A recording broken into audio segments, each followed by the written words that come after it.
Today, Travis, we're going to tackle one of the most powerful concepts in finance, and it's compound interest. It's simple in theory, but the reason why some people quietly build wealth over time, while others just seem to have to play catch up their entire lives. Yeah, I mean, at its core, Steve, compound interest, like you said, it's simple. It's just growth on growth, right? Yeah, it's when your money earns a return, and then that return starts earning its own return. And over time, that can have a pretty powerful snowball effect and become pretty enormous. So, but that's what your money does when you give it time and consistency and don't interrupt it unnecessarily, right? You can allow that. It's not a linear growth. It's exponential growth, over time. Yeah. And Travis says Albert Einstein famously said, or at least is credited for saying, compound interest is the eighth wonder of the world. He who understands it earns it.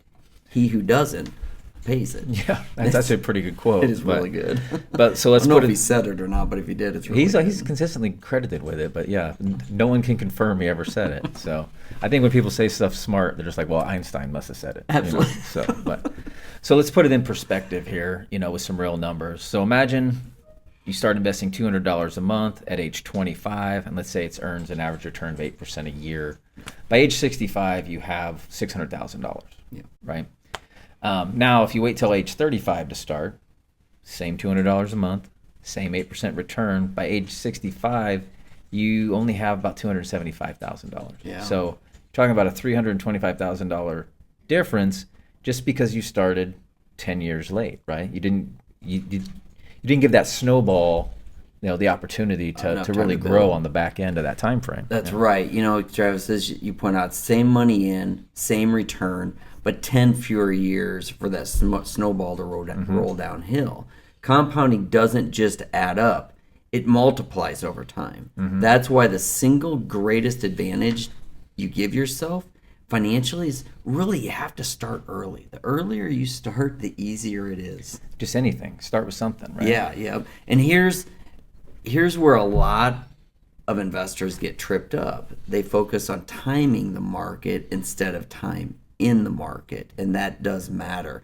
It's easy to think, oh, I'm just going to wait until the economy gets better, or I'm going to wait till I have more money. Well, that time really never comes. You're never going to hit that at the right time. So by waiting, it's just costing people money. If you wait for the economy to get better, if you wait for markets to get better, you've already probably missed most of the upside, right? Because markets are going to front run all of those things you're waiting to get better. That's exactly right. So, as Warren Buffett put it, Steve, he has another good quote. There's a lot of good quotes on compounding over the years, but someone's sitting in the shade today because someone planted a tree a long time ago, right? A long time ago. And he's the perfect example of long time investing. When he's 95 now, so he's been investing worth billions. Yeah.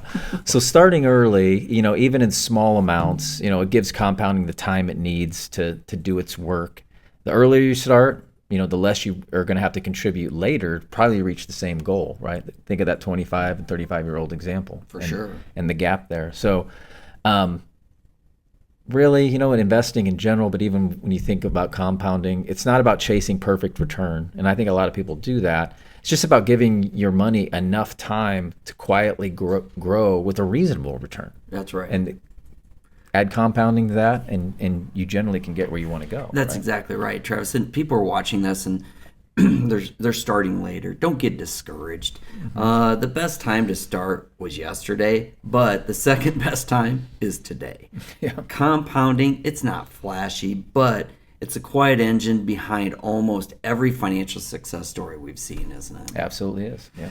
Travis, has been great. I look forward to it next week. Look forward to it as well.